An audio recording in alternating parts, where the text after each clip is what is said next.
தமிழ் சினிமாவோட முன்னணி நடிகர்களாக ரஜினிகாந்த், கமலஹாசனுக்கு பிறகு அஜித் மற்றும் விஜய் ஆரம்பத்தில் இருந்தே தங்களுக்கான நீரோட்ட பிடிச்சிட்டு ஏகப்பட்ட ரசிகர்கள் பட்டாளத்தோட இவரே பிளாக் பஸ்டர் படங்களை கொடுத்து உச்ச நட்சத்திரங்களாக மாறி இருக்காங்க. படங்கள் சொதப்பினாலும் சரியா ஓடலனாலும் இவங்களை ரசிகர்கள் கைவிட்டதில்ல. ஒரு படம் சொதப்பினாலும் அடுத்த படத்தையே சூப்பர் ஹிட்டா கொடுத்து ரசிகர்களை மகிழ்ச்சியா ஆழ்த்த வைக்கிறாங்க. அஜித்துக்கு மைனர் சர்ஜரின்னு சொன்னதும் ரசிகர்கள் முதல் பிரபலங்கள் வரை பலரும் அதிர்ந்து போயிருந்தாங்க. வலிமை பட பிரச்சனைகளையும் மறந்து சங்கர் ராஜா அஜித் பூரண குணமடைய வேண்டிட்டு வந்தாரு. நடிகர் அஜித்துக்கு தளபதி விஜய் போய் போன் போட்டு நலம் விசாரித்ததாகவும் வந்து சந்திக்க அனுமதி கேட்டதாகவும் சொல்லப்படுது. அஜித் ரசிகர்களும் விஜய் ரசிகர்கள் கூட நாட்களாக சோசியல் மீடியால சண்டையை தவிர்த்து நட்பு பாராட்டிட்டு வராங்க.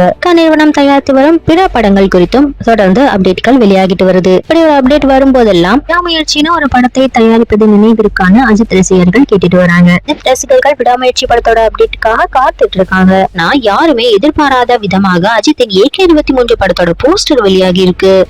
போஸ்டரை வெளியிட்டிருக்காங்க. இதை பார்த்து அஜித்திற்கு தன்னோட வாழ்த்துக்களை தெரிவிச்சிருக்காராம் விஜய். ரசிகர்கள் மட்டும் இல்லாம பல பிரபலங்களும் தங்களோட வாழ்த்துக்களை தெரிவிச்சு வராங்க.